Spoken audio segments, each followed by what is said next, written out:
Hello and welcome to the Chronicles of Genessi, Curse of the Greensea, a Dungeons & Dragons 5th edition podcast where 6 adventurers are trying to prevent the Realm Eater Amera from destroying the world.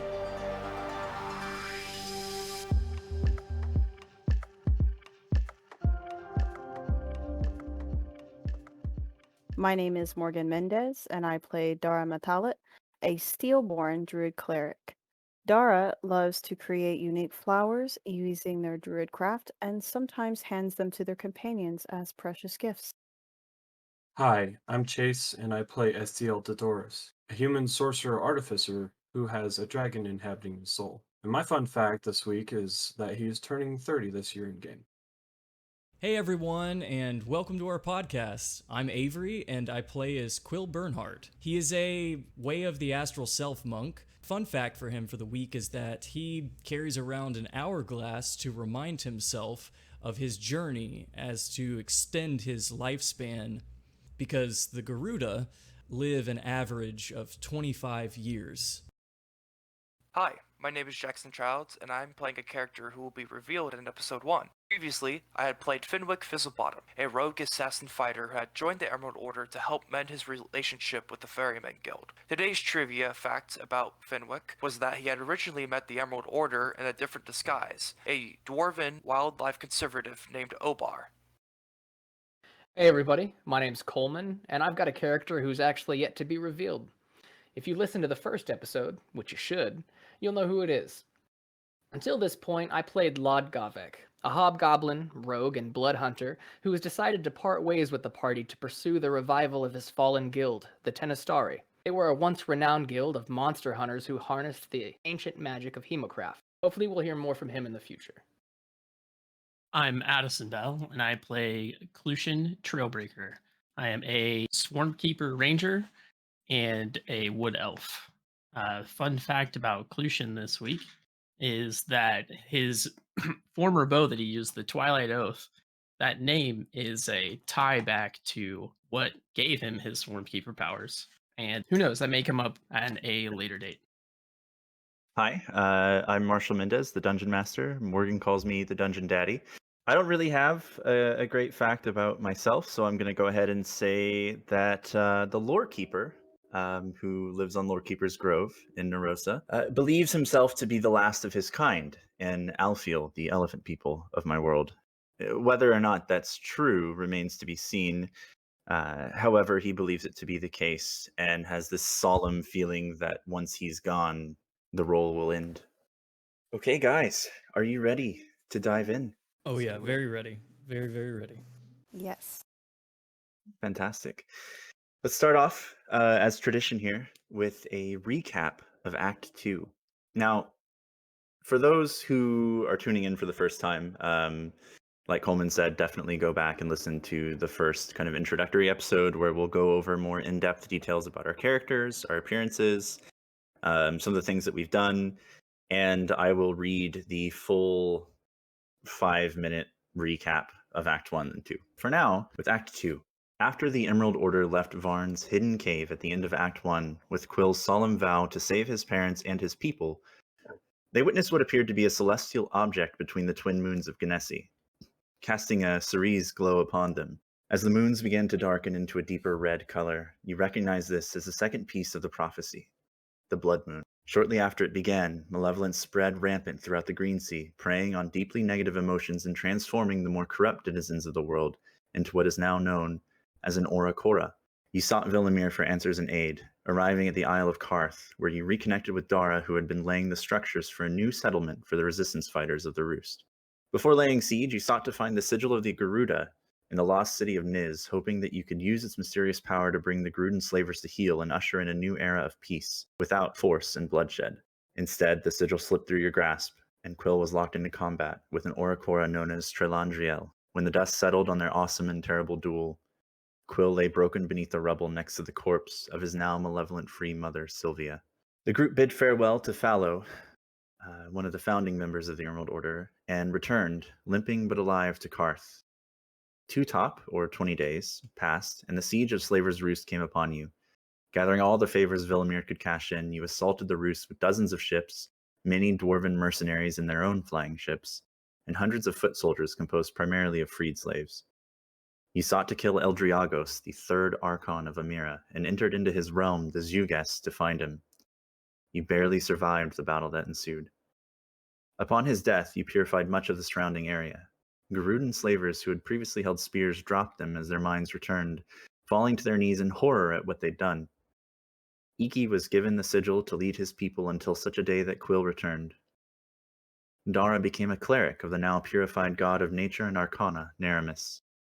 The battle-born mercenaries supplied you with their largely broken and let's be honest, scrap metal that were the Stratus Falcons. Finally, after some time spent back on Karth, you arrived in Wallaka, the capital of the Narosa, the largest island of the Greensea, seeking aid from the Lorekeeper. However, when you turned back to see if Gavik had stepped through this portal, you noticed that he had remained behind. And shortly after, Finn revealed that he was going home to the Ferrymen, the mysterious guild of assassins who try to do good in this world. You currently stand outside of the Red Rose Tavern, beautiful white and gray cobblestone streets, large whitewashed buildings with blue roofs, and a sea of people surround you as you watch Finn's small form get smaller and swallowed in the crowd. So it looks like he's gone. Seems so. Getting back to his people. And I think that is good. Well, maybe one day we'll get to see the guy again. I can understand his plight wanting to get back to where he belongs. Where do we take things from here? What do you suggest, Dara? What would be the best course of action? I think that STL had the right idea. We should consult with the Lorekeeper. Where is this Lorekeeper? DM, we're close to the center of the city, yes? Correct. The district that you are in currently is close to the center, more to the east, closer to the dockside, but it's not a far walk to the center of the city. Well, it looks out towards the docks. They normally run a ferry between here and the Lorekeeper's Grove. Timeline-wise, I'm not sure how often they do, but that's how I got over there in the past. Very good. Then we should take the path that suits us to our best option. If everyone is ready to meet this Lorekeeper, I'm certainly ready to. I can't think of anything else that I would want to do inside the city, as so far we've already had a few drinks the last few nights, and well, maybe day drinking wouldn't be such a good idea. Flushin, did you get to tell Jenny goodbye? Yes, of course. We had our parting words before we left Slaver's Roost.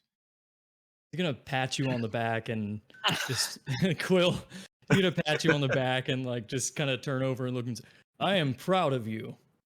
He's just gonna like look at you like you're like 8 years old. Like, why are you proud of me? I'm an adult. We mature differently. We've talked about this 3 or 4 times. Fair. You have It's just to so hard to think wrap with my him. mind around. Anyways, before we set off, this Lorekeeper, STL, you said that you met with them in a past reality or life that didn't go well, right? We're surrounded by tons of people, right? So you're standing kind of out of this cellar hatch outside the Red Rose Tavern, off in an alley just a little bit. You're not directly surrounded by people at the moment. The nearest people are probably like 30, 40 feet away, but there is quite a sea of people all around you. Well, seeing how we're kind of conspicuous right now, this conversation is probably best in more quiet locale. Because depending on the outcome, it could turn ugly. It doesn't have to be anything in depth. I fully support us going to see the lore maker or the Lorekeeper. I just would err us to maybe not follow in exactly the same footsteps as we did before. Or as you did before, if it didn't go well. We Just will something be to keep in mind. we will be presented with a decision to make, and depending on that decision, we may gain the ire of some very powerful beings, or not. Nothing is as it was. Very true. So, Should we set off? yeah, do you think we should take the ferry? That'd be the correct approach to get to the grove. Okay, let's go ask someone for the times.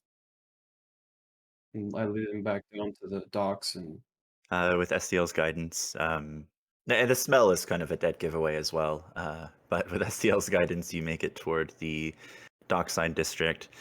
You're passing many different open air shops, kind of like an outdoor market. And some of them, of course, have like larger buildings, but due to the kind of cooler air instead of the intense heat that normally surrounds this area as winter kind of approaches, even here, while there may not be snowfall or freezing temperatures, the people here like to celebrate winter with open air markets. And boy, does it stink. You make your way to the docks, and you do find a few porters and dock hands who are kind of walking around and directing people to the different ships and ferries. I'd say if you'd like to find one who can help you learn more about the Lorekeeper's ferry, someone could make a perception check. I can make it since I'm kind of I can do a leading this. perception check. Morgan pointing at herself as she's eating. You You can may both want do it to if you'd like. Actually, could someone else? My app just crashed. I'm sorry. How about I just roll with advantage? Yeah, roll at advantage. Dara just like starts looking around, and then their whole body just freezes, and it's like rebooting, rebooting. So with advantage, I rolled a 2 and a 1. Oh no.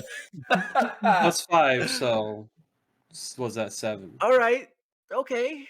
So with the 7, it takes you a little bit longer than it would have otherwise. You kind of get a few false leads. You find the nearest porter and ask him, and he's actually getting ready to take a shipment back to Pesh, the island that sits kind of between Narosa and the southeastern tip of Torvala. He doesn't know. He's not from around the parts or anything. You ask a couple more people, and finally they direct you to a smaller area of the docks on the northeastern side of the city. And there you can see about 3 ferries. One of them currently is saying, the kind of porter outside of it is saying that it'll depart in about an hour. One says that it'll depart in 3 hours, and one says it's leaving in 5 minutes. Well, we may as well see if we can get on the one that's departing in 5 minutes. Yep, If we can make we it in are time. ready. So Before Okay. we get on the boat, I imagine we all kind of go on in like a line, and Quill's just he's gonna stop STL and be like, I hate to break it to you, but I don't think that we'll be able to have another duel on this ship, as I believe that we would certainly destroy it.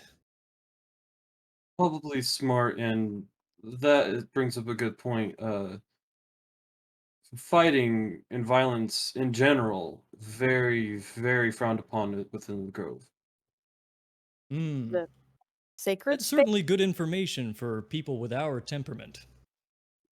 Agreed. Is it a sacred space, SDL? Of sorts. I don't know what deity resides in the domain, but sure. Would it Hey. be religion or knowledge? For this, well, it's funny because it's a bit of both. A bit of both. I'll say you can do either. Let's You've been see. there before. For those who don't know, while he's getting this ready, we have placed in 5 or 6 new skills to our game, and knowledge is one of them. We'll touch on the others as we go. 24. 24.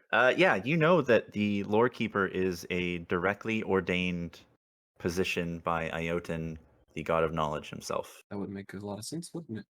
And it is a very deeply spiritual place where any form of violence or bloodshed is very frowned upon. I regurgitate to the group.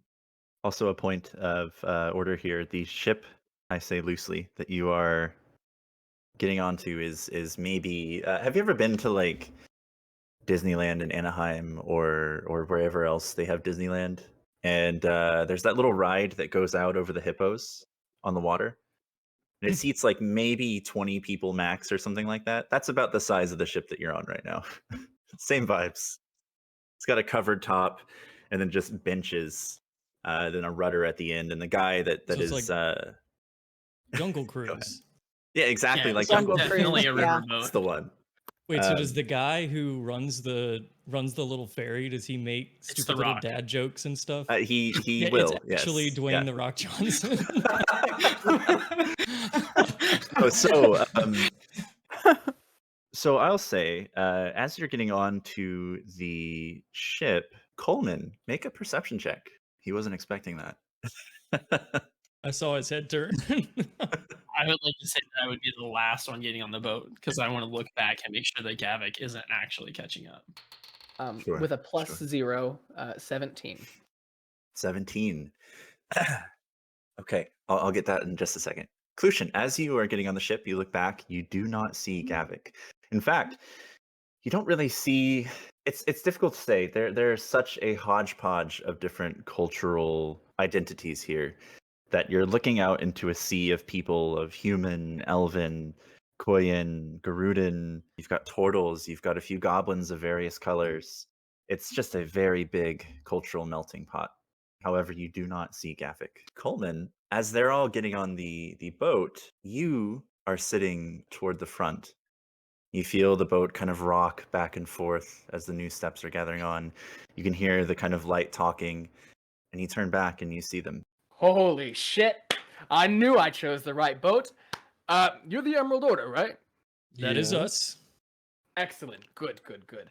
You people are very quick, hard to find. Can I just say that right now? Yeah, you live up to your name.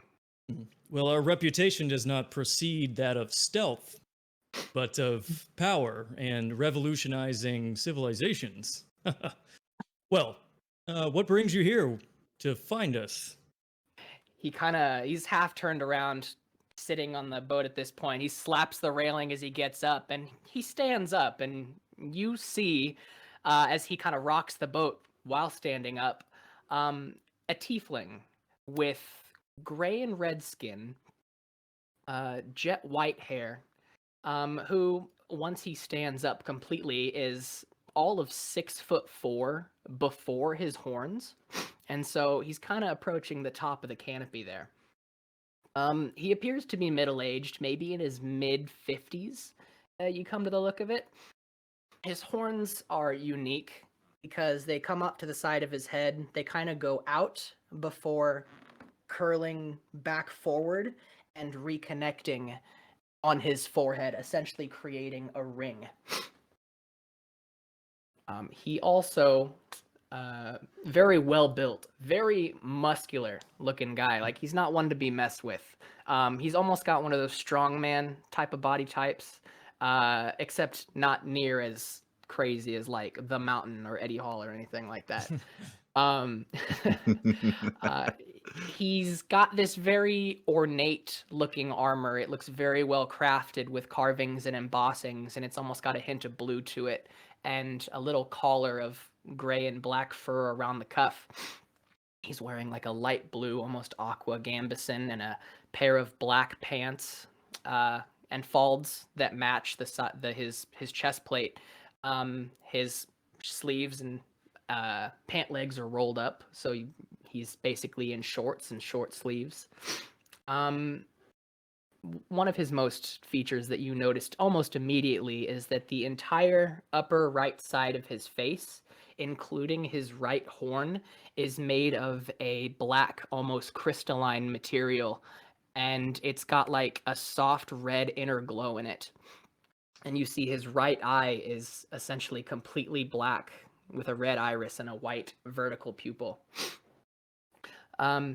You see his right arm as well, up to the sleeve, is also made of this black obsidian crystalline material, and it has this soft glow. You're making your way down the look. He's got a thick white mustache, but an otherwise perfectly shaven face. And you see he's got a large black greatsword that he's got sitting at his side. The blade is entirely wrapped, so you can't see the blade, but you notice it's a very intricate, interesting looking greatsword. And, you're looking him down, you see he's got a tail that about 3/4 of the way down splits into 2 tails. And where you would expect bare feet to be are a pair of gray, black, cloven hooves. And He stands up and he approaches who's up front. Probably myself. He walks up and he says, "You're the Angel Man. I can't quite place the name, but listen. I'm a big fan, really. I really don't know what else to say. I'll stop you there. Sure. Yes. I'm not anymore. No, you aren't. Some things have happened. Well, But I appreciate the flattery nonetheless. fuck. Anyway, he pats you on the shoulder. Listen, I'm sure this is weird for all of you. Needless to say, this is probably an awkward, if not uncomfortable, greeting from a interesting stranger. But listen, I've sought you out, essentially. I've recently had a change in my living circumstances, and I've sought out a pilgrimage by my god, to essentially travel the world seeking great battles, and maybe if I can, die a beautiful death in combat. And I heard of a siege on a certain slaving operation just down the waterway and took part in it. Come to find out that you were in charge. And I saw the masterful plan you all devised and just took part in the battle. Tried to find you, but you guys apparently fucked off back to Karth. Wrangled up one of those flying majigs, and then you guys took a portal. Found a bird man similar looking to you, sir. Bernhardt, right? That is correct. The surname is Bernhardt, and, well, the name that I was given upon birth is Quill. Ah, Lord Quill Bernhardt, it is a pleasure to meet you. And he reaches out a long, meaty...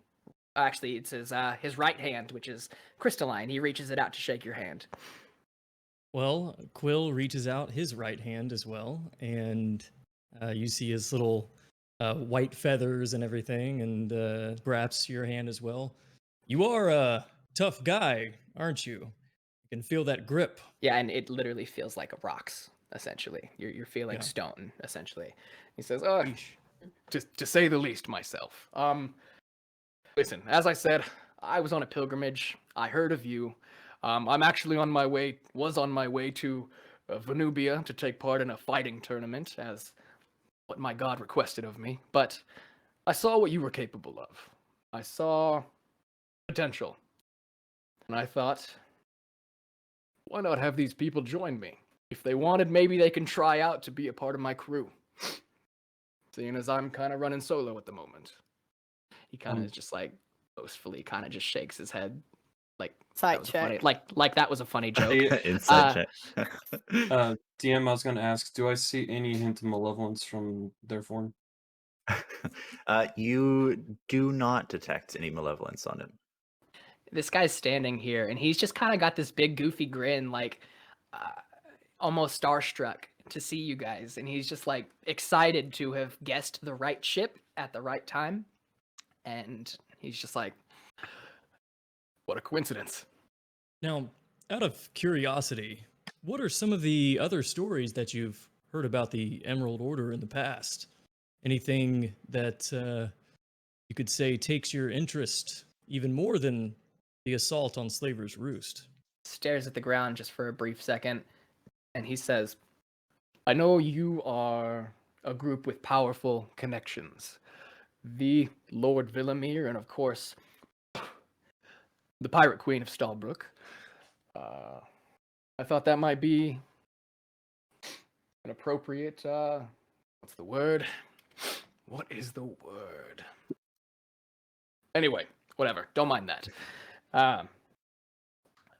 You're very prestigious. You took down the Roost. I've heard of other small things here and there about dragons and angels. Fuck, I don't know. I just thought you guys find yourself in a position to put yourself in front of many possibilities for great battles. And as I said, I'm on a religious pilgrimage at the moment. So I almost feel like you on two would be pleased for me to at least make acquaintance with you. Quill's going to try to like huddle with the group for a second He kind of looks at you with one finger up like this, and he's just kind of mouths, just one moment. He just Turns around Sure. and kind of like huddles with the Absolutely, group and he says, absolutely, sure. I know of a way to know whether or not he can be trusted. I'm going to ask him a question. Depending on the answer, we will know whether or not he is something of not necessarily a malevolent creature, but perhaps somebody that might not be on our side. And he turns around and he looks dead in your eyes and asks, So, where do you use the bathroom? Oh God. Missionaries his Oh, face in Of his course, for hands. the audience wouldn't know anything about this, but Quill has he comes from a distant land where they don't use bathrooms, so he likes to defecate in bushes. Yep. The good old Yeah. Birdman. We haven't I bush trained him yet. I would like to say that probably the average latrine, or if I'm on the road, a bush or a tree. I don't We know. can trust him. We can totally trust him completely with everything. All right, you got 21 on your insight, you said? Yes, I did get a Okay. 21 on the sword. What specifically about the sword are you I'm trying insighting? to determine if I've ever seen one like it before from a culture that I may have came across in my past. Okay. I'm going to say make a knowledge check. Actually, don't make a knowledge check. Make a history check you- because this is It was a nat old, 20. I already rolled it. It was a nat 20. I already Never rolled mind. knowledge. Never mind. We'll keep it. So it's like what, a 27, 28? It's a nat 20. 27. You remember the style of armory. So you know that the time of eradication was exactly 352 years ago because it sparked the beginning of the Third Era once it ended. This predates the Third Era entirely, and you know it to be of orcish make, Thank you. All right. specifically coming from the archipelago that the orcs call home, far to the east of the Greensea. I don't know how to spell archipelago, so we'll just go with that. And that's how we go. Thank you. Mm-hmm. I will turn to our new friend and say, So you know all of our names, but we don't know yours, unless I missed that.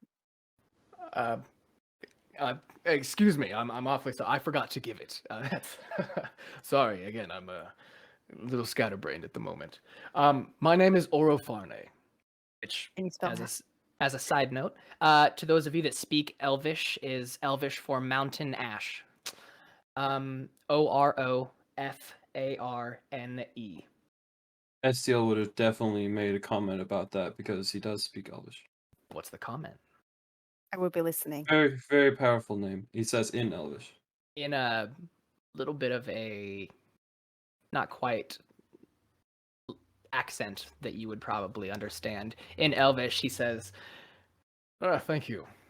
When you're as big as a mountain and you have skin the color of dust, I'd say it fits.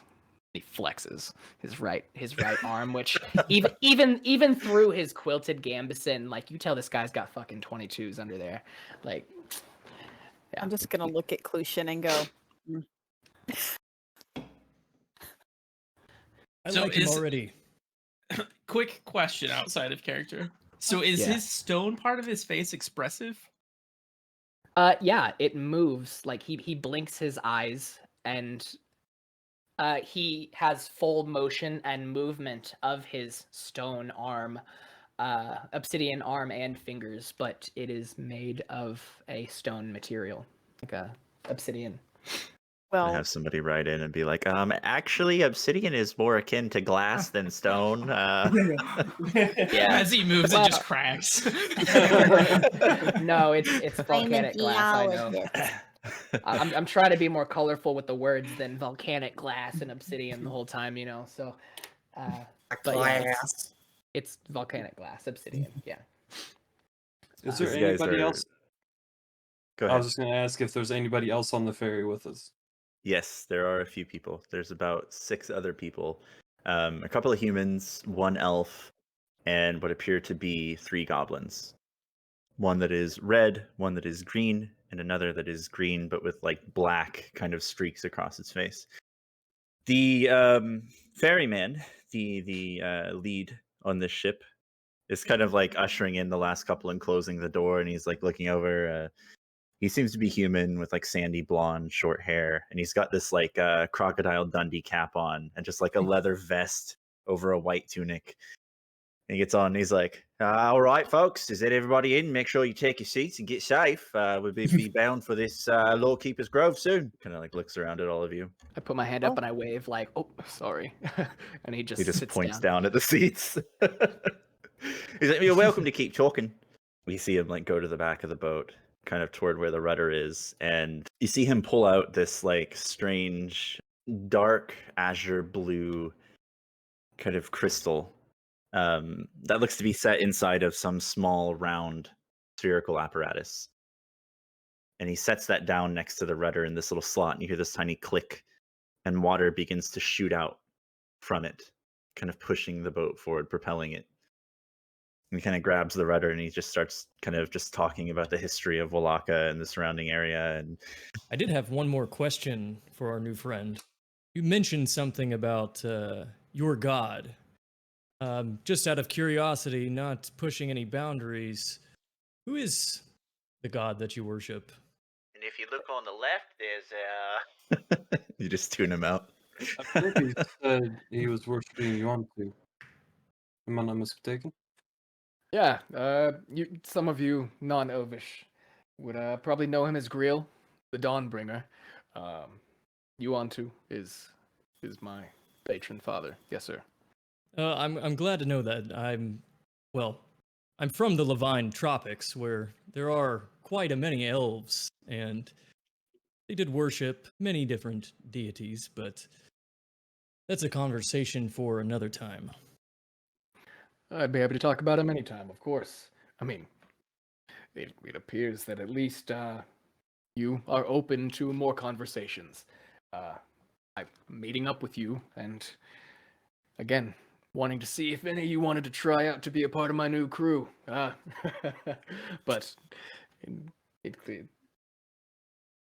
okay. We have an established title. He kind of There gets. would be. He's talking himself up a little bit, and then sees that Dara and STL inclusion are like not having it, and he just kind of quiets down a little bit. Dude, Quill will talk to you the whole fucking way. Yeah, you just hear snippets from the background of the dude, and he's like, in the era of beginning, 89, humans sought to control this land as an outpost for Torvola, and the Alfeel had kind of already moved in, and it just like fades away again as you keep talking. Lucian leans in close to Dara and he's like, "There's not elves that look like that here, right?" No, not that I'm 'Kay. aware of. I need to speak with you. Can you come with me to the edge of the boat? Did I Yes, hear definitely. What's your passive perception? that? 10. It's Coleman, so it's No. probably the same guy. Oh my god, this is amazing. For once, Coleman did not hear everything that happened. Holy shit. He didn't read your lips. Oh my god. Gavik had the observant feat, guys, and what a nightmare, but also what a joy that was. I would I didn't imagine talk that his Glucius shit. probably like assumed that he's like, there's not elves that look like it. Actually, like trying not to move his lips just to be safe. It's out of habit. Yeah. I didn't hear shit. Okay. Okay. So Dara and Alright. Lucian, we're gonna. Yeah, let's if you'll pardon us for just a second, I need to speak with my friend just for a moment. It's a free ship. I just didn't want to be rude. SDL, you're free to join us. Quill, can you please keep our new guest well entertained and please share some great stories of what has just happened with us?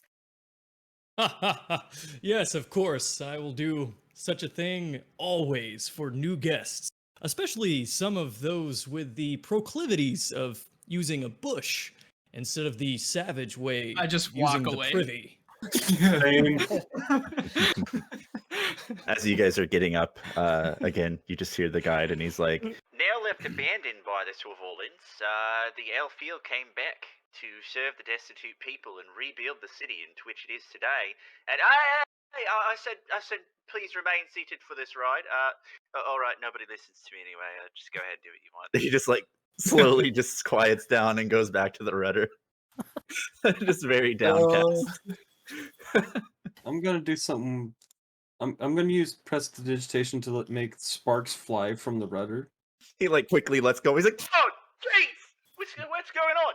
Oh. He like grabs the little orb and is like inspecting it. Water's still shooting out of it, so he's like, ugh! Just gets like flung into the ship a bit. Comes to kind of like a sputtering stop for a moment before he reattaches it and just keeps going. Oh my god. Worth it. As that happens, Dara, STL, and Kushin make a dexterity saving throw. Because they weren't sitting. I fucking told you. Ooh. +6. I got an 18. 18, all right. I got an 8. An 8. And Dara? Trying to find my dex. A 10. A 10. A 10 just does it. So, Dara, you almost go overboard. Klushin reaches over and grabs you and kind of pulls you in. God. STL, as kind of Dara loses their balance, they kind of knock you into the water. And the guide instantly runs to the front of the ship and he's like, "Oh, no, stay calm. Everybody stay calm. We don't want another accident. We don't need another accident, all right?" Another. Well, you see, Ghostie's been around, and it's difficult to. And he just like looks a bit sheepish, and he's like, "Look, all that matters is that we're all alive. Let's all work together. Extend a hand down to this fine young man." And he's like leaning out a pole toward you to grab onto. And like He you see a couple of resists. the other passengers, the goblins all look like completely bewildered and afraid at the mention of Ghostie. And so he's like, "Oh, I got it. Guys, we're gonna do an ancient ritual to scare away Ghostie. Are you ready? We're gonna scare it away forever. We're gonna say, Ghostie, I love you. I want a relationship." He turns back to the goblins and goes, "All right, now we shouldn't hear from Ghostie for about 6 months or so. So I think we're all right." As they're doing that, I'm gonna cast polymorph on myself You all know. and do the good old megalodon. Oh, God. How much did we pay for this ferry? By the way, or is it Plus, free? it's free. It's a free ferry. It's free. You're terrorizing poor souls. He looks over at his. Will looks over at his new friend. His beak just kind of like slowly looks over, and he says, "This is the best ferry that I've ever not paid for." I'm going to pay him when we get to shore because he deserves a tip. He must work for tips. I agree. Actually, some person that we knew before owes me a lot of money, and so I'm strapped for cash. You think maybe you could spare 5 silvers or a few? Why don't you take me out to dinner first, buddy, and then we'll go from there. See, now you're talking. The ferryman kind of like is holding the stick, looking back still, and he's just like, "Actually, I don't work on tips. I get paid a fair wage from the unions and the guilds. Don't need a tip, thank you." Turns back, like, "Oh, jeez!" What a progressive nation. So it's just a megalodon just like holding next to the stick, and he's like, he throws it in the water. God, this poor man. He just goes straight back to the rudder, kicks the orb into high gear, and just zooms back forward, heading north. Would I be able to keep pace? Yeah, you can keep pace as a shark. Yeah. So are you still next to the boat? I'm next to the boat, yeah, but after, I don't know, 5 or 10 minutes, they would jump out and try to land back on the boat as a normal human dropping the spell. Sure. I was gonna say you're just Sure. gonna like drop Yeah. into the boat as a shark and then turn back into yourself. Sinking the ship. see- entirely. You see the shark form of STL just breach over the water and then back into human STL and tries to land on the boat. Give me another dexterity. Much better, 21. Okay, yeah, really are easy. You kind of do that Smooth. hero pose as you land. You're like, yeah. You look around, the goblins are just like, wow, He's that just was so clapping. cool. Or Fine is just clapping. Again, he's just bewildered. And I'll say I probably landed next to Orofane, not next to the other two. Right. Sure. That was truly fantastic. Wow. My magic can't do that. I will just look at STL inclusion and be like, it's okay. We can talk later. Let's go sit down. This poor man's suffered enough. Very well. Just go back and sit down then. You yeah. I was just gonna say to Orforne, my name's STL. I know you couldn't remember that, so. Yes, STL. It's a pleasure. Absolutely. And as far as the whole Angel Boy, you'll probably get some insight on that in the Grove. Oh, fantastic. Okay. The boat speeds north, and as it does, you see the form of the large Lorekeeper's Grove island up ahead grow larger and larger. This island is only about 3 or 4 miles wide, by your best guess, and it's completely covered in trees. There's a small dock at the southernmost tip of the island, and as the ferry begins to slow down and pull next to it, the ferryman kind of takes a step back and grabs this like hooked rod and like hooks over toward the dock, pulls the ship in, takes a rope and kind of ties it off, and he says, "Next ferry will be here in about an hour. I'm heading back. After all of you get off, enjoy your stay at the Lorekeeper. If you say hi for me. But Jamiroquai, really appreciate that. He's stay safe." He looks at all of you, especially the Emerald Order, and says, "And also, just make sure you check in your weapons before you enter the temple, else you will probably be apprehended and taken away." Of course, of course. He smiles. He's like, "What?" What about my walking cane? Would you really part me from it? Yeah. I am a cripple, after all. He's just like, "Yeah, no, so the acolytes will determine if it's a weapon or not, depending on their own criteria. Seeing as you seem to have some companions, they might just say to leave the stick behind and lean on them, quite literally." He's like nodding and smiling as he says it, like not demeaning, but just like overly friendly. I understand and respect the rules of this city. Orfane walks up and gives him a double tap, like with his hands on the man's shoulders, and he says, "That was an excellent boat ride. If I wasn't here bickering, balking with my new friends, I would have really enjoyed listening to your spiel more about the history of the place." And I hand him 5 silver. See him just like this super devilish grin cross his face, like this most mischievous, like childlike shit-eating grin. "Actually, I'm not supposed to take tips, but if you are insisting, and he kind of like opens this little pouch on his belt, and he's like, "Technically, I didn't take it. If you drop a 10." I would like to make an insight check real quick. What a piece of shit. He's actually just a polymorphed aboleth. Just My insight was 10. 10. Just seems like a really friendly dude. Um, Jamiroquai the ferryman, just the sweetest guy. I'll tell you what. Listen, I know you can't take tips, but just say this, and I throw it into the boat, just kind of whooching, and I say, "I must have lost some change in there." Don't let the Immediately, he damned like goblins get it. immediately he puts like 2 hands to his face in mock surprise. He's like, "Oh no! Seems somebody dropped some coins." He's like glancing around, and then he just like laughingly picks them up and puts them in his pocket. And one of the goblins turns around. He's like, "Excuse you, sir. That was very rude." Me? You just pelted him with like 3 coins in the face. No, about the goblin comment. He's just like, "Excuse you." Oh, to me. Yeah. He turns around, not disgusted or anything. He just kind of turns around, like they kind of give him the heebie-jeebies, and he just sort of shakes his shoulders, like sort of creeped out, and then just turns away. Goblin just walks off. He's like, "Man." Before you lies a large, winding dirt path that seems to like wind its way up this large hill. And in the distance, beyond the trees, poking a little bit above, you can see what appears to be a large stone pyramid. The top of it is not triangular as us real world people might expect. It's more of a flat surface up top, with almost a gazebo that sits above it. As we're walking, Dara, you said you wanted to speak. Yes. Who's around us? Us, plus Us. goblins Okay. and elf. Okay. SDL. Um, so I recognized the weapon that Farn, or Farn, or Or a Fane. Farne.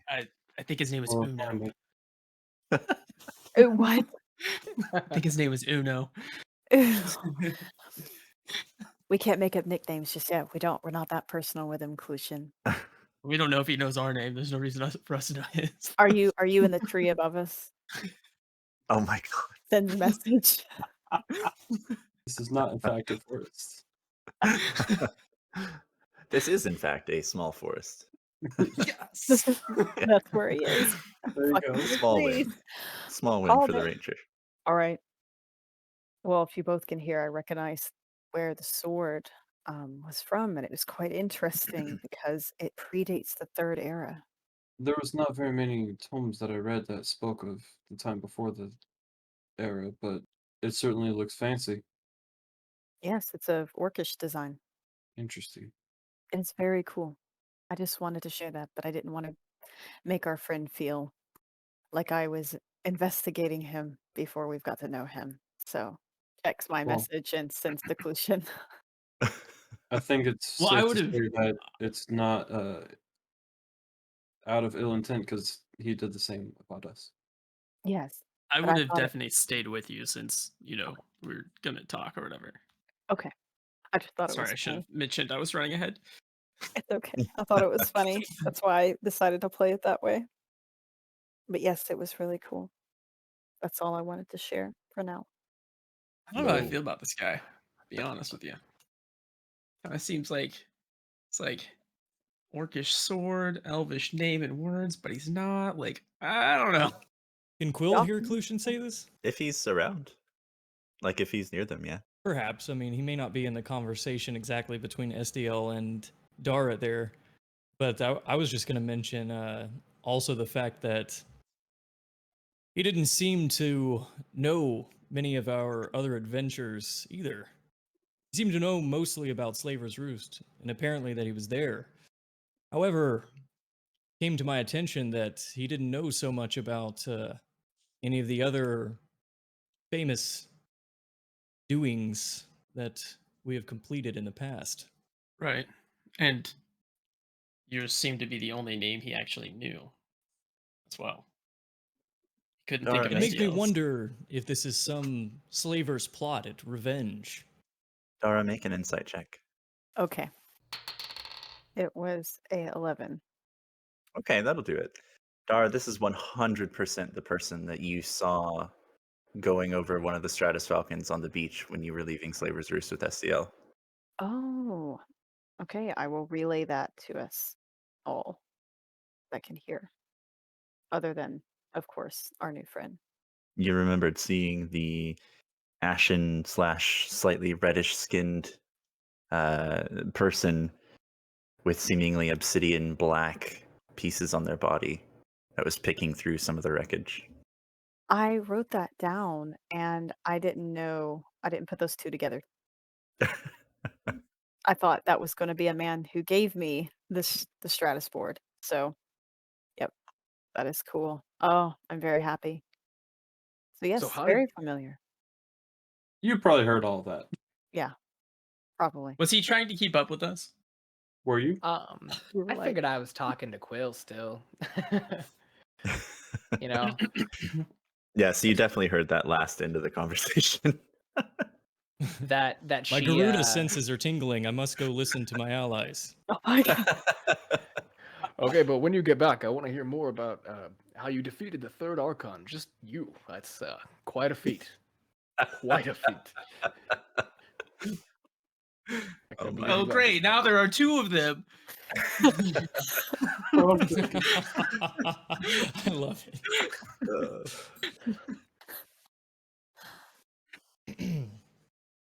Well, yeah, Okay. he'll, I he'll probably imagine. head back to him. That way, you guys can keep talking, and have. He's a fan of ours, so I imagine he's kind of following us around like a lost puppy at the moment. I imagine you guys are also walking forward as you're conversing. Yeah. Quietly, but yes. And like on the path ahead of you that winds coming into view, you can see a few elves that are kind of praying to this small statue on the side of the road. And a little bit farther, you see like an alms basket and a couple of people who are like laying brokenly on a blanket with misshapen limbs that have been healed but not correctly set. This place seems to be a refuge for the broken, and also a very sacred site of worship for those who come here. And like looking around, you get the sense that the people who come here do so either as part of a pilgrimage or to seek favor with the being that runs this island. It's the god of knowledge, right? I forget his name. Okay. Ioten. Ioten. hmm I'm just gonna very discreetly. Do people? Yeah, I'm gonna very discreetly just rustle my sleeve a little bit on my left hand side, and I'm just gonna cast a second level healing word at a couple I see within range. What's the word? What are you saying? He just goes, "Let's be," and just keeps walking. Do I clock it? Do I need to do a Passive sleight of hand 15? check? To say if you try to hide it, then it would be contested. Okay.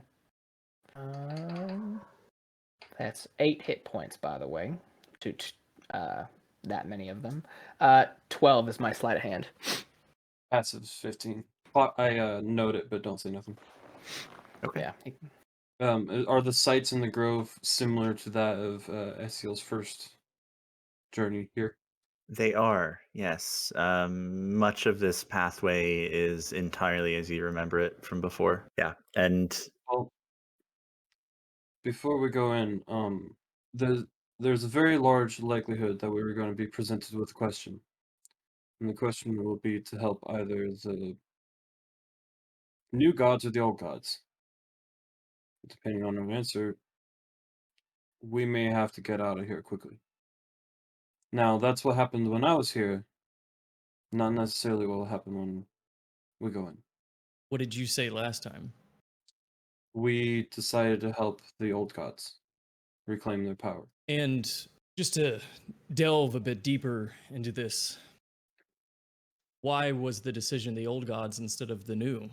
The group as a whole believed that the betrayers didn't deserve the seat they took. Now, with our recent events, I am of the opinion that it doesn't matter if you're Akai, Durakai, Betrayer, Lesser, Greater. We need everybody. I think we try to not be asked that question.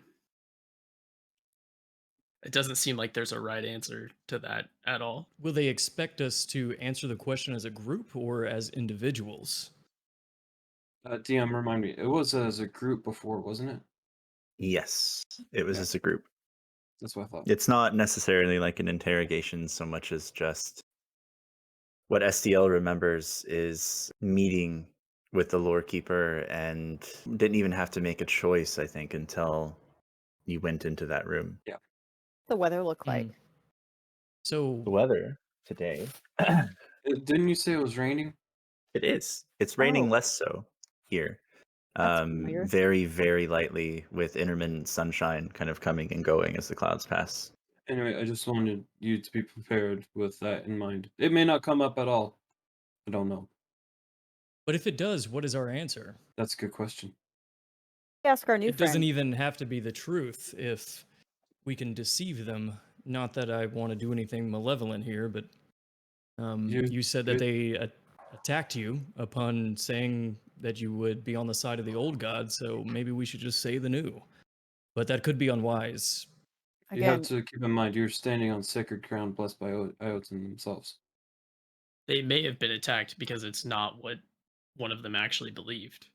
I still think it's in our best interest to try to avoid the question entirely.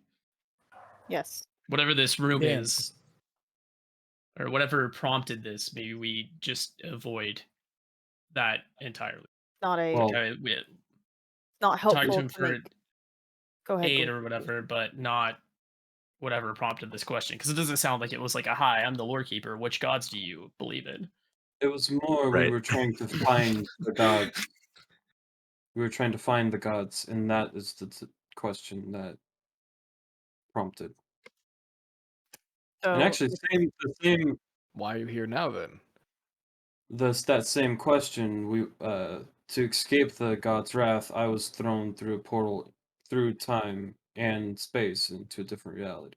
Like I said, it's messy. He just looks at you kind of somberly, like recognition. We should avoid and ask open questions. Open-ended questions. Safe questions. As a group. If we seek information, that's probably where the path is going to lead. And not selfishly.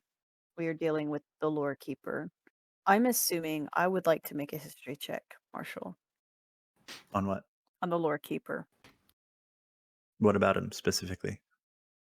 His behavior and mannerisms. From what Sure. I've read or Yeah, heard. you could do a history check on that, being as it's not really a religious figure.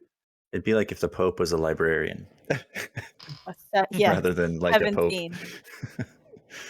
17. You have heard that the Lore Keeper is a very large, like abnormally large alpheal elephant man with a kind of calm disposition that belies at times the urgency of the messages that he sends off with people. Who be what? It belies like his Belie. cool manner and tone belie kind of the urgency of what he says. Okay. To be mindful of what he says, despite his tone. I'll share Right. that with the group. All of it? Yeah, all of it. That's very, very valuable information. Lucian had totally forgot that he was an elephant person. He becomes very nervous. It's okay. Well, All right. either way, our journey is up there, and he points toward the temple. I don't know. I look toward our new friend. I don't know if you're in the habit of hiding weapons, but best to lay all bare. That's fair enough. I've got a couple stowed away, but I'm not gonna toy with the powers that be today. Then we head on up. Yeah, ahead of you, you see the large base of the stone temple. Very much, for those of you like me with aphantasia, very much a kind of Mayan design stone temple.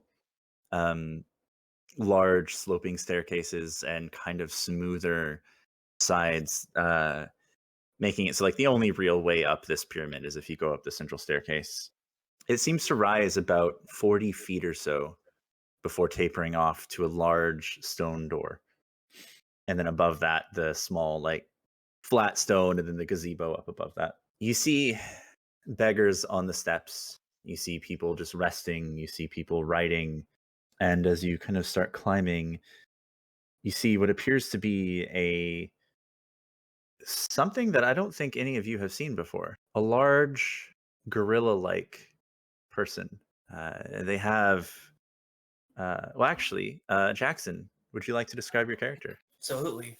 Wearing very loose fitting clothing, almost toga in design, a deep green, almost like mossy color, very dark, very rich. He's currently sitting cross-legged, a book in one hand and a pomegranate in the other, just slowly eating away. However, in his hands, the pomegranate looks incredibly small. But yeah, at the moment, he's just looking at the book and absentmindedly eating it and just pondering. Yeah. For reference, this is if he stood kind of bipedal right now, he'd be like 6'8", I think, right? Very large. I think you said black furred gorilla with white Black- spots. With with white patches. It's hard to tell through the clothing, but if he's like leaning or like showing up parts where there are like gaps within his clothing, you can see parts of white within it. You get the feeling that something is happening. You feel this kind of disturbance around you. You can see this group of people kind of chatting as they walk through the forest, and they look a bit different than the normal people who come here. Do I recognize them? You do not. However, something about them feels very curious. It's at that moment that he kind of closes his book and kind of stands up, both forelegs on the ground. It kind of starts like hobbling over towards this group. Hello, can I? What are you guys doing here? Came to seek an audience with the Lorekeeper. You too. What's your name, friend? Zhao Jinhai. Can you spell that? Zoujinhai. Zhao Jinhai. If it makes you feel comfortable, please call me Jin. Zaujin, Yeah. hello to you too, friend. My name's Orofarne. Nice to meet Pleasure. you. Nice to meet you too. And as he reaches out and clasps your hand, your entire hand is enveloped in his palm. He's a big dude. You are a large motherfucker. And I will say, I don't know if you were here for my character description. I'll just shoot a picture of the mini in the chat for you. But you grasped a hand that is made completely of black obsidian. Tall horns, 6'5", not near your size though. So Well, a point of order is that when he is quadrupedal form, he is about 5 feet tall oh, because he's like leaning forward, you know. okay. But Is when he in stands, quadrupedal holy form? shit! I'm Yes, I am. sorry. All right. I don't know why I found that so funny. Yeah. Well, Oh, 5 you're a foot. bit of a not little 6 guy. foot. Yeah. And looking at his face, it seems a little hot, almost a little young. Eyes are a brilliant blue. And as he's kind of like holding your hand, he's kind of like, I've never seen something like this before. And as he's doing that, you actually see his like nostrils like flare up as he takes a sniff at you, something he's never seen before. I rolled a perception check to see if he smells like anything. Yeah, I love that. 1 second. I will go ahead and mention that these folk don't like to be looked in the eye, from what I've heard. Are you making eye contact? Oh my god. Monkey man. He doesn't like being looked He in is the from eye. the Levine Tropics, so he might know something about a gorilla or two. You've if they definitely exist. seen you've seen monkeys in the tropics. I will say you haven't seen any gorillas quite like this before, though. You've seen some monkeys that didn't have sentience down there. So this is very much a surprise. Yeah, I guess he would kind of assume that he wouldn't want like eye contact or something just based upon that information, since primates generally don't. Yeah. 21 for perception. What do you smell like, Orofarne? Not bad. A little bit like he just has this very faint smell that probably only like a 20 would catch of kind of like must, maybe like a little bit like an old barn, but just a little bit. To the naked nose, it's not very much, but I thought You you just were going got a to say little- charcoal. little hint of that. No, Some sorry. brimstone. Sorry. I thought he was going to contest it and try to smell like less. Well, if you didn't get a 20, yeah. Oh my. Yeah. I love Yeah. that. As eventually he kind of realizes like, oh, I've been shaking your hand for too long, and like pulls his hand away very quickly. So I don't think you said you were meeting with the Lorekeeper, is that right?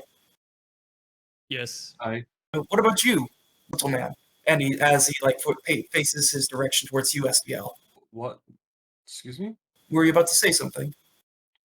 Oh, just that, yes, we are. Forgive me, I've just never seen anyone of your kind before. Oh, the mock? Oh, it's fine. Really good visitors where I come from. Say, do I know you? Can I try rolling a knowledge check to see if his face is recognizable from any past events that have occurred? Sure. Or perhaps the diversity of races within our group to advocate for his check. Yeah. Literally no two same races. That's true. Yeah. Yeah. Oh, yeah, natural 20. Natural God. 20.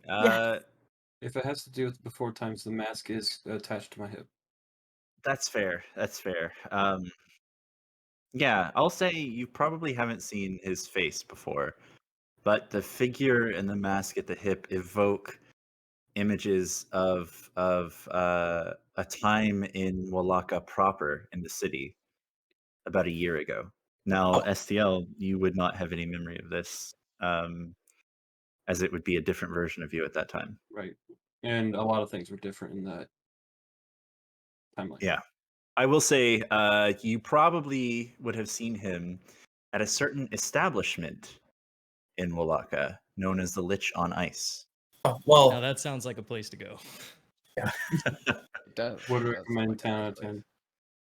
10. he kind of just stares at you and just says, "Oh, I might be wrong. Would you mind if I walked with you? Do we meet the Lorekeeper? Would that be Yes. all right?" Sure.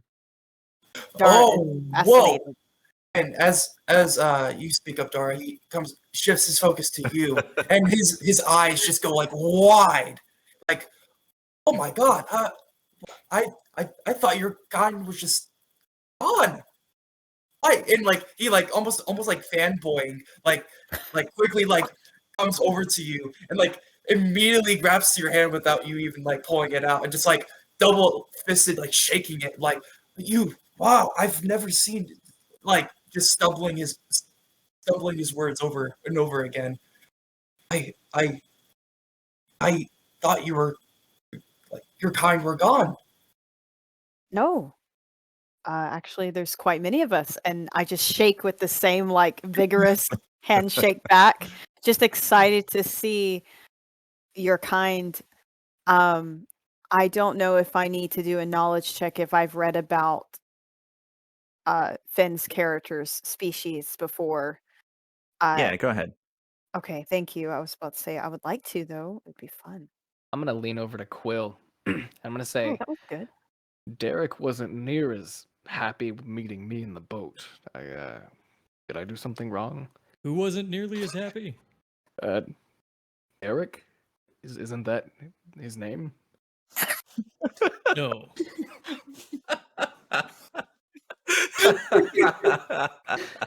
An ancient and an ancient and weird name, like that other stillborn are. Well, I'm sorry. Did I get the name? Did I get the name wrong? here's just a I'm tip so for sorry. you. He's kind of Yeah. looking at you like you're like a Yeah. new like in training boy at Best Buy or some shit. He's Oh the my He's intern. like, yeah. So just the C and the H, those are silent. I don't know how Dara, it's. not Darak or Derek or Okay. Dear. Yeah, no, Daraka. A rock. No. So I've Never I've forget never. the classic Warforged Hey, chat. look, I understand. Yeah. I do. I honestly do understand the trouble that it must be pronouncing people's names. I won't be able to pronounce your name very well personally. No, it's fine. So, with your permission, I also speak Elvish, Sure. and I understand Mountain Ash. Is it? Yeah. Well, just to keep things simple and short, with your permission, of course. May I call you Ash instead, as homage to your name? Maybe. We'll see if I stick around. And We'll see if it grows on you. We'll see if we get to be friends. I've never been called that before. Well, but, if we ever find yeah. ourselves at a bar or something, I'll just, hey, Ash. But anyway, Coleman's Sure. character went, "Nah, I'm good, bro."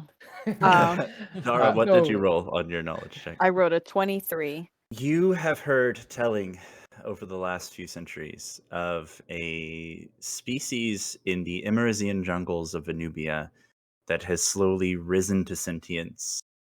They don't know why they've risen to sentience, and as such, they don't really worship any gods. But you know that their people, just from passing and from what you've read, are a very curious-minded people who are sent out into the world to gain knowledge and wisdom before returning home. I love that. So, with that knowledge that I would have, I would shaking hand. We're still in this. Why they're having that conversation? Be like, At this point, he's kind of like gone like semi bipedal and is like looking over your like back and like fully like scoping you out. I feel like the name of those people that study animals out in the field, and they're just like, look at Wildlife this. biologist. Look, yeah, yes, whatever their official title is, and they're just like, look at this thing looking all over me. I'm just like glancing at everyone else, like, look. Very excitingly, we will have to share so many stories. I want to know everything. Please, I've never met, but have always want to meet one of your people.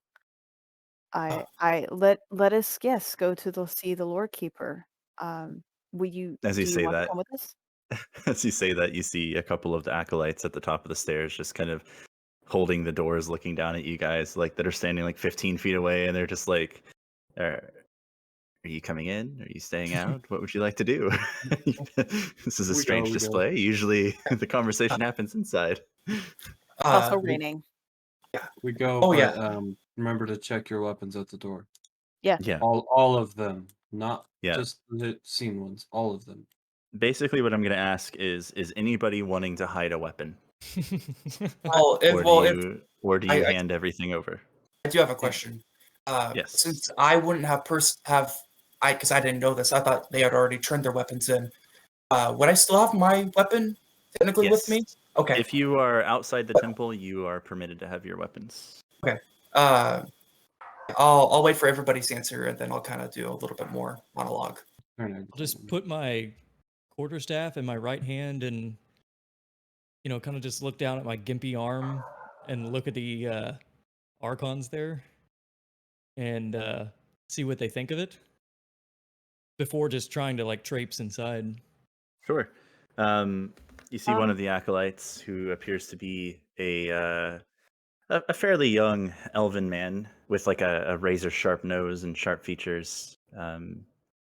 Kind of looks down and he sees the staff and he kind of looks at your hand and he says, "Sir, if you'd be so kind as to relinquish the weapon. I don't want to be rude, but missing an arm, your legs still work, I presume.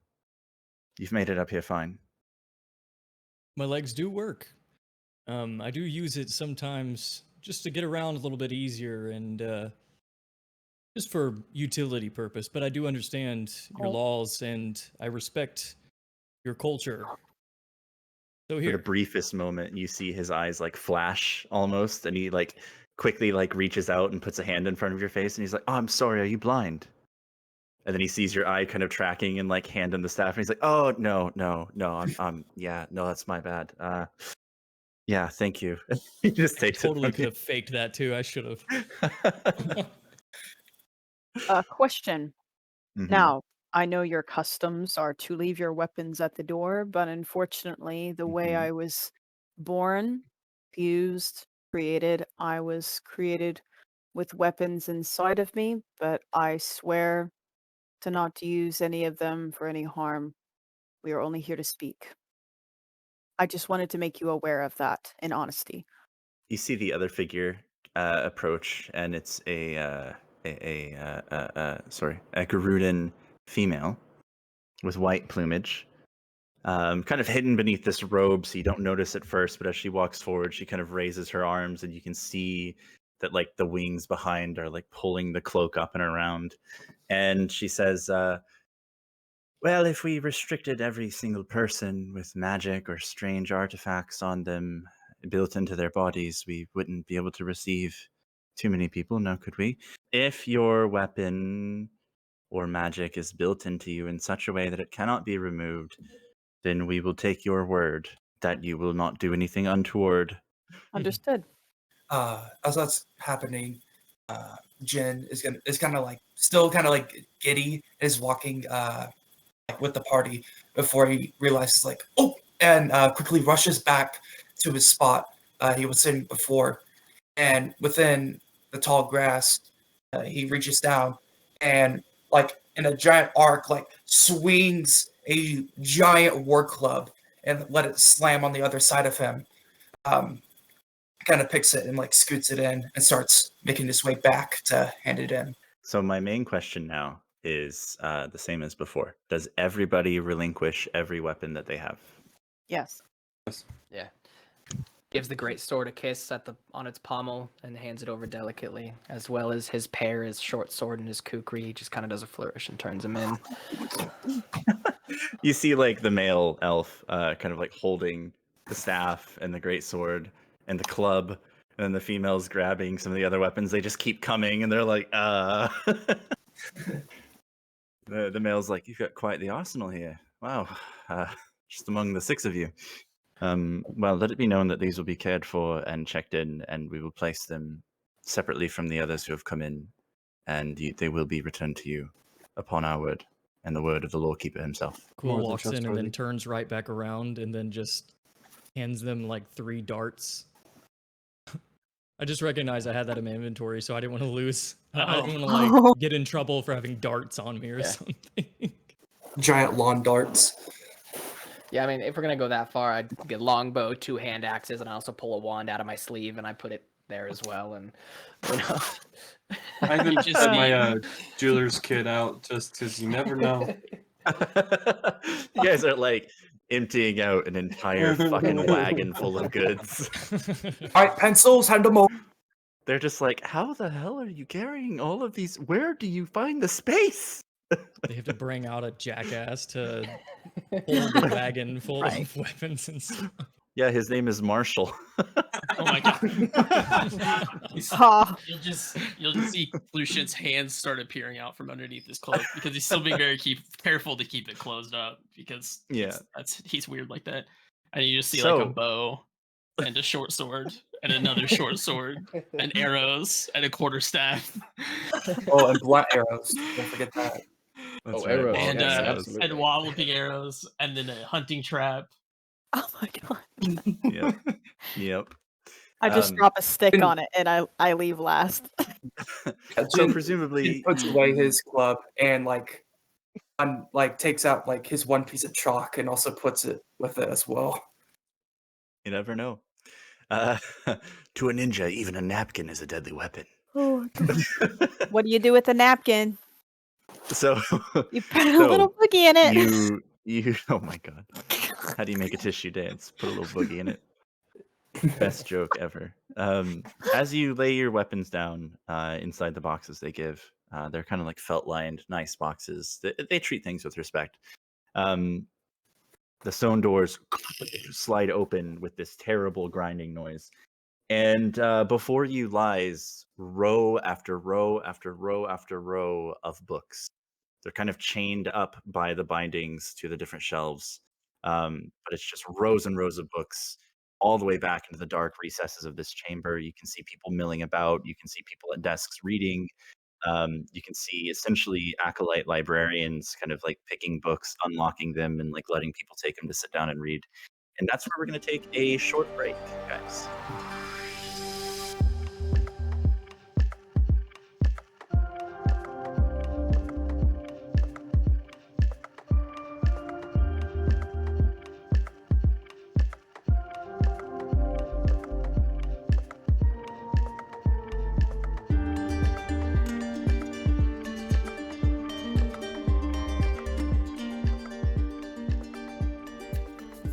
Bill, What? he's a Jedi gorilla. Well, yeah. He sensed Well, a yeah. disturbance in the force before he talked. Oh my fucking god! Yup. Yeah, I see no other option. That's what he has to be. Actually, seeing no other option means you're dealing in absolutes, and you know what they say about that. Listen, if he's a Sith, then I knew we could not trust him. It's treason then. Exactly. That's funny. Misa's so happy. Speaking of the Sith, But to say, like, oh, definitely Yeah, a it's the Sith worst right one. there. All right, are you guys ready to continue? hell yeah. Aggressive flute playing. Aggressive flute playing. I love that. Okay. It's like, oh, we're going to break. The first words, aggressive flute playing. Just imagine a man just like. Yeah. Funny. So before you lies the first floor of the library of the Lorekeeper's Grove. You can see a few acolytes, like I said, who are roaming about and helping some of the patrons with the books. Others are just wandering around, talking with people or quietly enforcing rules. You do see a chamber to the right, about halfway through the room, that seems lit. A lot of stone, a lot of gray stone. It's very kind of cool in here, kind of cool and dim lighting in here. Looking Multiple about, you can stories? see multiple stories, yes. But in this room, no. In this room, it's the one story that's about 20 feet tall. But this place does have multiple stories extending downward. And actually, like looking forward into the room, if you were to walk about 20 feet in, you could look down into this open space that kind of spirals around as the library continues down this structure. Kind of looking down almost through a skylight, as it were.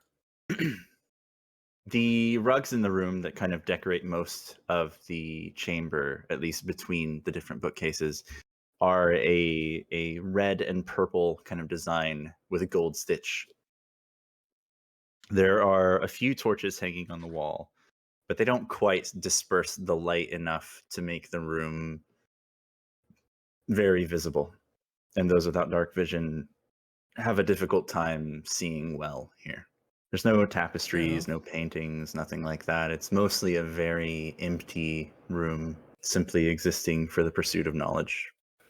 Is this like a library hush hush zone, or Effectively, You don't yes. hear very many people talking loudly. and it's kind of while we're walking, um, I guess to the whole party. So what important matters requires a meeting with the Lorekeeper himself? Surely you're not ignorant as to some of the goings on in the world at large. No, I am quite versed on what is going on. I'm just Well- curious exactly what your That. isn't to stop Amira? They shake their head. Ow. That's, at the mention, he's kind of like a little bewildered and kind of just starts looking around a little bit, feeling kind of, want to get an insight check and see how he's feeling. I don't care.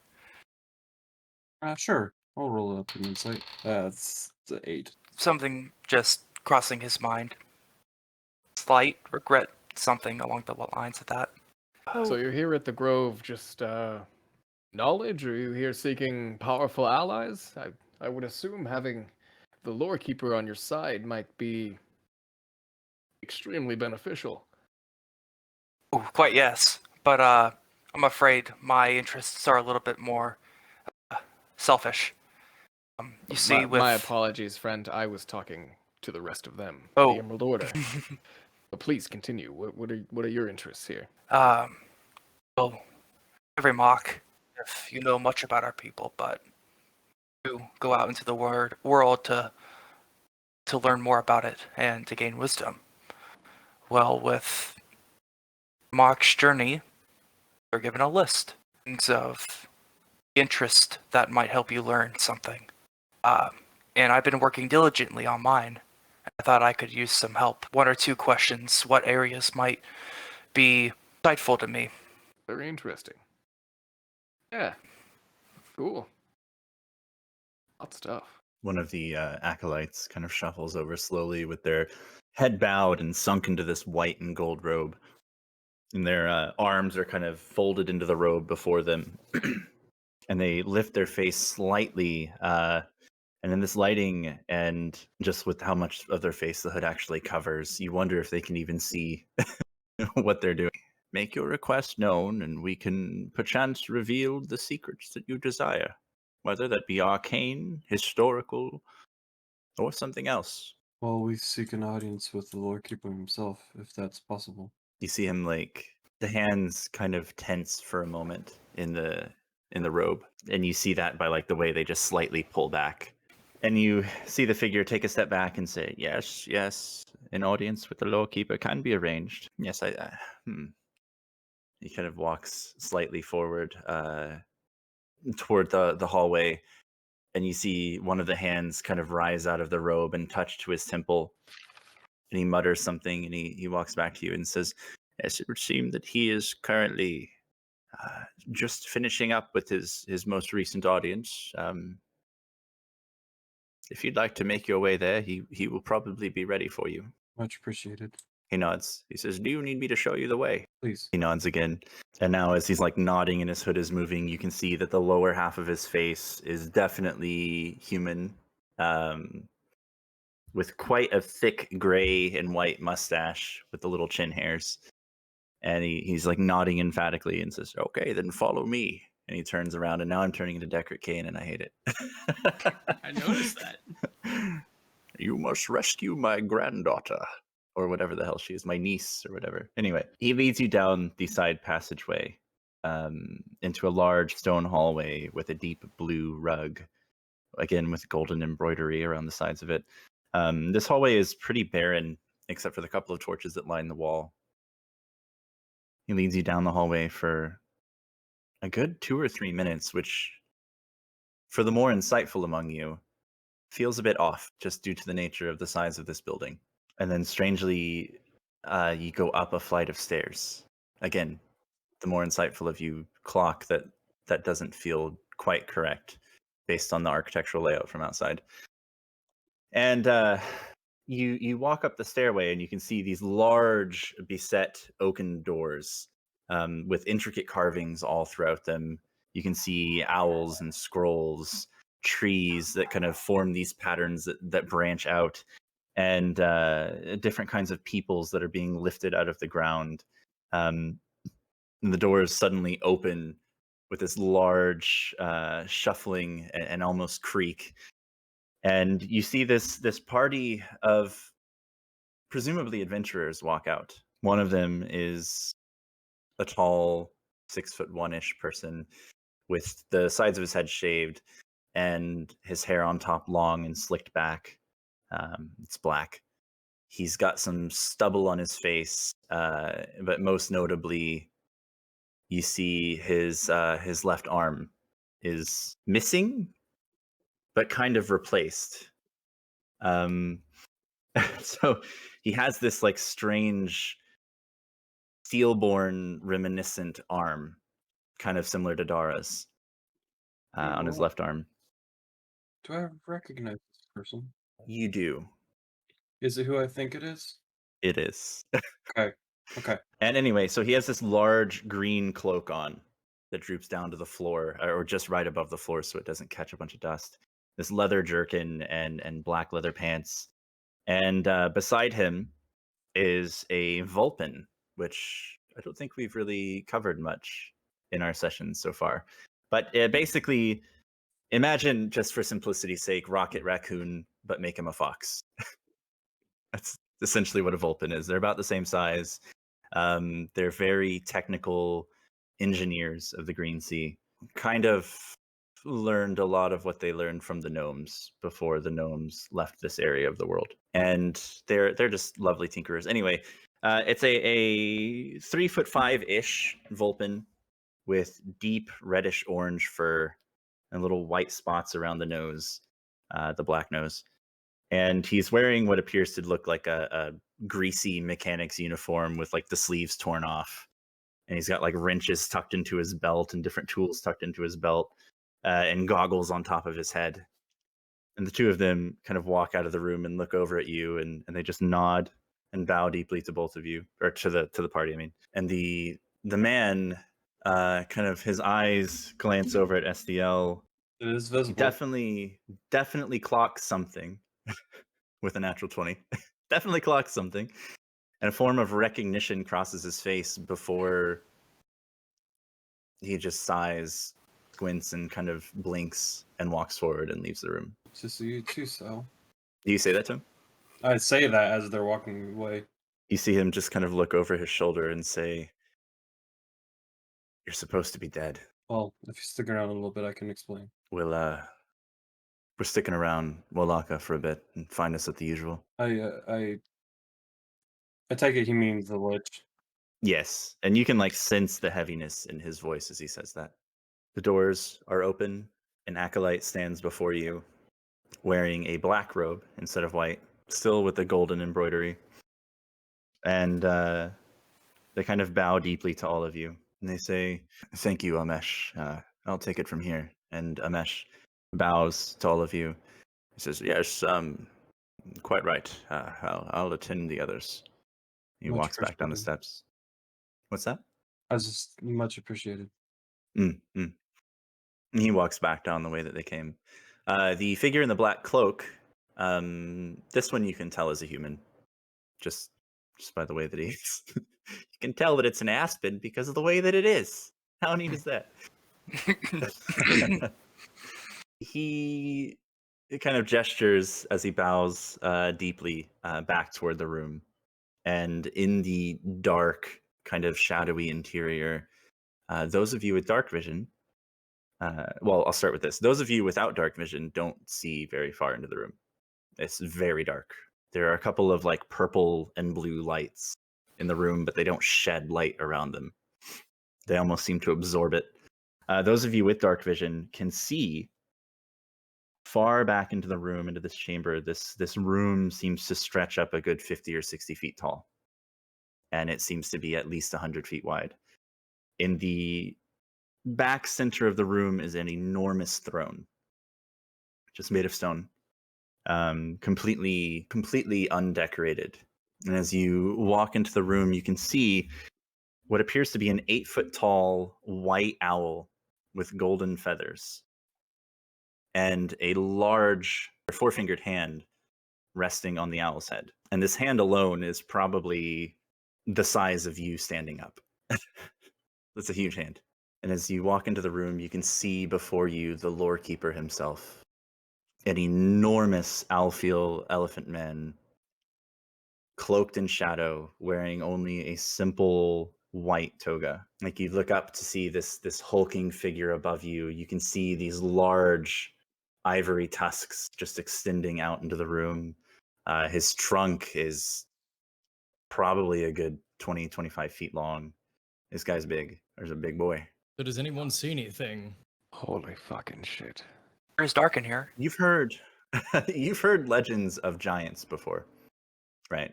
And some of you maybe have even seen them in the past in some of the wild lands. This makes the giants that you've heard of seem small in comparison. It's got to be 150 feet tall. STL, is that him? As I asked that question, I wish we could meet each other once again on better terms, Lorekeeper. Those of you who have you all entered the room? Yeah, I've entered now. Okay. The heavy doors creak and close behind you with a loud thud as they come together. And glancing back, Quill, it looks like the cloaked figure has left the room as well. Small green, blue, purple, and red lights just kind of appear in the air above all of you, illuminating the chamber in this kind of color-changing glow, kind of softly swaying between purples and blues and reds and greens. And now all of you can see the enormous figure of the Lorekeeper before you, and the figure of the giant 8-foot-tall owl as well. Well, I imagined this would look differently. The owl is the symbol for Iota. Text notes. No, I know, it's good. Just reminds me of like a post you'd see on Tumblr. An owl is the symbol for asterisk checks notes asterisk Iotan, the god of knowledge. I was gonna say it wrong. Yes, that is the symbol of Iotan, is an owl essentially holding a scroll. Chase, you said you imagined you'd meet on different terms. Yes, sir. You hear this deep, sonorous voice begin to fill the chamber, and for a moment you're not sure if he's talking or if the room is just vibrating. And then, more in your heads than anything else, all of you hear an answer to STL's statement.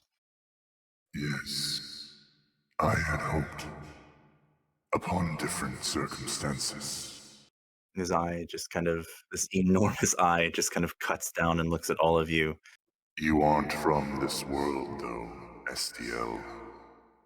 Not this one.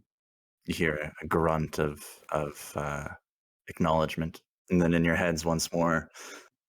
Why do you seek me? What can I do to aid you in your quest? Go on, you didn't just travel here for nothing. I think we're all in agreement that things lately have turned to shit in the world. And struggle as we might, we, as a group, I'm presuming, correct me if I'm speaking out of turn, wish to change Destiny's path. The voice once more vibrates in all of your ears, and I need all of you to make a Constitution saving throw. Not my strong suit at a 5. Oh, 18. An 8. 17. 10. I'm having the Dara dilemma of I have high con. Why can't I? But I roll so low. Yep. Okay, so Dara and Quill, as this voice begins to echo in your minds, both of you begin feeling somewhat ill. Not in the sense of like you're going to throw up or anything like that, but just the rattling inside your skull is almost giving you a migraine.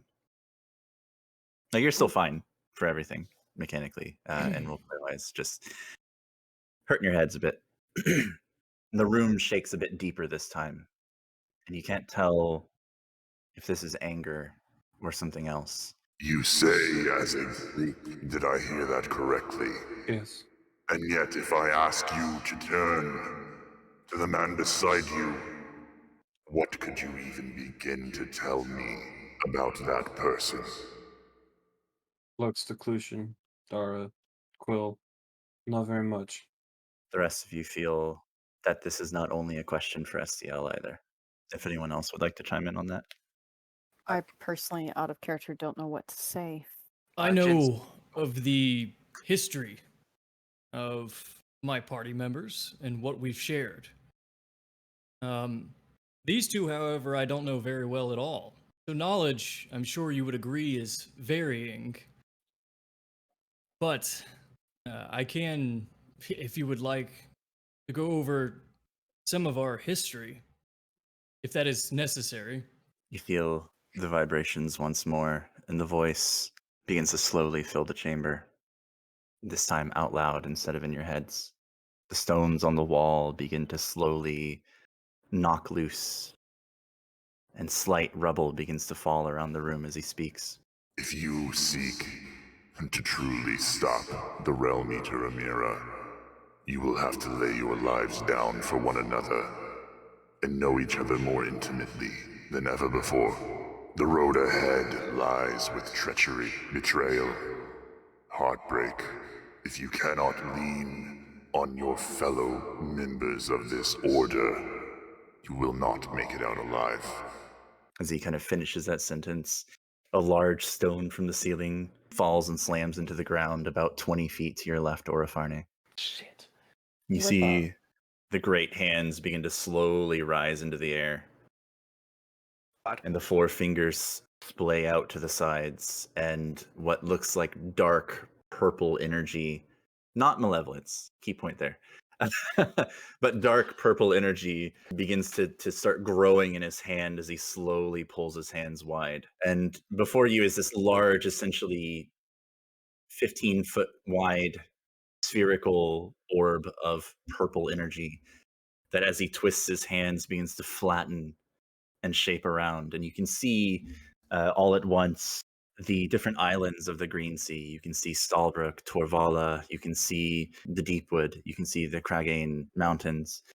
Then you can see farther to the west, you see a large island, almost a continent of itself, which you know to be Venubia, for those that have been there or seen it. And then beyond that to the west, you see this large, desolate-looking area. And the voice fills the chamber once more and says, If you wish to survive your trek to Old Draconia, and truly wish to prevent Shams Tahir from returning, it will take great strength, fortitude, and wisdom. As you are may not be enough. We will grow.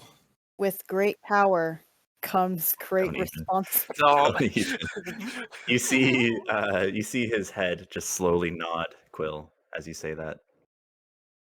And you hear once more filling the chamber as rocks begin to cascade down around you. Indeed you will, or you will perish alone. And the purple kind of image slowly expands out into like a large gateway that slowly drifts closer to the floor. And all the light in the room slowly begins sucking toward the portal. And then all of you feel this force pulling you forward. Do you fight it? I'll just walk in. Okay. Quill just Yeah. walks in. I don't fight it. I've been with the Lorekeeper before. I don't fight it. I'll just walk in it slowly, say, "Great responsibility," and then it just fades. As you walk out, he's like, That movie was overplayed. Lucian will definitely fight it. I do not trust elephant people. all right, make a strength I am. check. I'm fighting it too because I still have a question to ask, and I'm going to talk about groups. Is it strength or athletics? Anyone wanting to fight it, roll strength checks. Yeah, not athletics, just straight strength. All right. Natural 20, 25. God. I got 7. Cushion went, "Wee." Cushion just goes. This is just like the last time. Lucian tries to steel himself and dig his heels into the ground. And it's not like sucking you in super quick or anything. It's more of like a gentle pull. But if you're wanting to resist it, you'll have to really dig your heels in. So you're kind of being pulled forward, but you're not in it yet. Kind of What clasp did you my get? hand. I got a natural 20 for 24. 2 natural 20s. Jesus. Yeah. All right. So as I start feeling, So I kind then- of grab a hand on. I'm going to say this wrong for sure. Or a Farne. Yeah. So yeah, I kind of just like brace myself on you. As I Sure, start the feeling. two of you, Orofarne and Jin, both of you managed to resist this pretty well. Jin, you're pretty heavy, so so it's a little easier for you.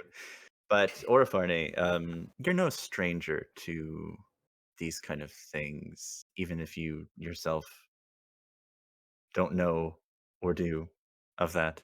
A little mysterious way to say that, I guess. You kind of recognize what's happening, and you see everybody else walking forward except for Clushin and Jin. And you see Clushin kind of digging his heels, but still being sucked forward slightly. And yeah, you managed to resist it as well.